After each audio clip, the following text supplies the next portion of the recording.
এবারে পুল খেলেছেন, ট্রাই করেছিলেন বাউন্ডারি বাইরে গিয়ে ক্যাচটা ধরার জন্য। আগের একটা ম্যাচে আমরা দেখেছি তার তাণ্ডব, আরো একবার তুলে মেরেছেন, অনেকটা উপরে উঠেছে, চলে যাচ্ছে বাউন্ডারি লাইনের বাইরে। What a six, another over boundary from Joy. আগ্রাসী মনোভাবটাও সময় সময় দরকার হয়। অফ স্টাম্পের অনেকখানি বাইরের বল কাজ করেছেন যথেষ্ট লেটে এবং বাউন্ডারি। ইনিংসের প্রথম বাউন্ডারি জয়ের উইলো থেকে, ফুল টস ডেলিভারি এবং সেটাকে সজোরে পুল করেছেন জয় চৌধুরী। ওয়াট এ বাউন্ডারি, বিউটিফুল শট। যেটা বলছিলাম, একদম সেন্সিবল ক্রিকেট যেটাকে বলে 16 আনা, সেটারই পরিচয় দিয়ে যাচ্ছেন জয় চৌধুরী। ভালো বলকে রেসপেক্ট করছেন এবং একটা loose delivery, slower full toss, সেটাকে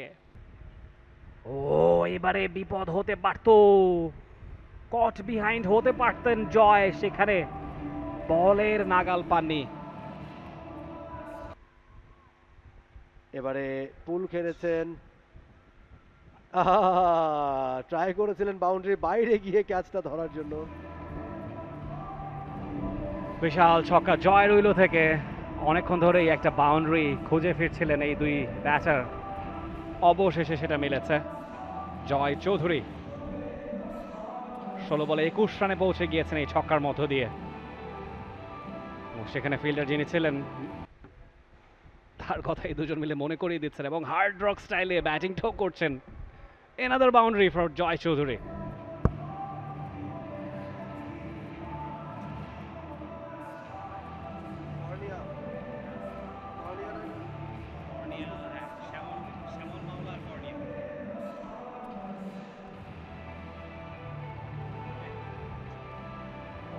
আরমান কোহলি ক্যাচের জন্য ডাইভ দিয়েছিলেন, তবে নাগালটা পাননি। এই আসরে বেশ কিছু চমৎকার ক্যাচ কিন্তু আরমান কোহলি নিয়েছেন। ইনফ্যাক্ট প্রথম ম্যাচেই দুর্দান্ত একটা ক্যাচ নিয়ে সবাইকে অবাক করে দিয়েছিলেন আরমান কোহলি। চেষ্টাটা ভালো ছিল, ধরতে পারেননি জয়, তিনি কিন্তু অলরেডি স্টার্ট করে দিয়েছেন। এর আগের একটা ম্যাচে আমরা দেখেছি তার তাণ্ডব, আরো একবার তুলে মেরেছেন, অনেকটা উপরে উঠেছে, চলে যাচ্ছে বাউন্ডারি লাইনের বাইরে। What a six, another over boundary from Joy. বোলিংটা ভালো করছেন না রোশন, বড় পর্দার নায়ক, অভিনয়টা চমৎকার করেন, কিন্তু এই ওভারে এখনো অবধি তাক লাগিয়ে দেওয়ার মতো বোলিংটা কিন্তু তিনি করতে পারেননি, যে কারণে এই পানিশড হচ্ছেন এবং জয় চৌধুরী সেই সুযোগটা নিচ্ছেন।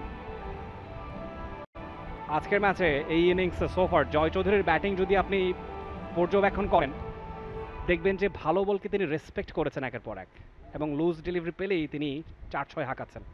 এবং আরও একবার দেখুন, এবারে কিন্তু oh my goodness, what a catch রাতুলের কাছ থেকে, দুর্দান্ত ক্যাচ বাউন্ডারি লাইনে, মনে হচ্ছিল 6 হয়ে যাবে, কিন্তু রাতুল লম্বা গড়নের এই ফিল্ডার দারুণ ভাবে ক্যাচটা নিয়েছেন, দারুণ বডি ব্যালেন্স করেছেন এবং সীমানার ভেতরে রেখেছেন, আউট হয়ে গেলেন জয়। 31 রান করে দুর্দান্ত একটা ইনিংস খেলছিলেন, প্রত্যেকটা বল তুলে মারছিলেন, একের পর এক বাউন্ডারি ছাড়া করছিলেন, একেবারে বাউন্ডারি লাইনে দুর্দান্ত একটা ক্যাচ রাতুলের কাছ থেকে। হোয়াট এ ক্যাচ, চমৎকার ক্যাচ। সেটারই ক্রস চেক হচ্ছে যে বাউন্ডারি রোপে তিনি কি পা ছুঁয়েছেন কি না। না, ভেরি শার্প হ্যান্ডস এবং সেখানে একদম ক্রিস্টাল ক্লিয়ার, পা লাগেনি বাউন্ডারি রোপে এবং চমৎকার একটা ক্যাচ রাতুল তালবন্দি করেছেন। কি চমৎকার বডি ব্যালেন্স দেখুন। For more updates, subscribe to our YouTube channel and click on the bell icon. Follow us on Facebook and Instagram. Download T-Sports app to enjoy exciting games and highlights. Visit tsports.com.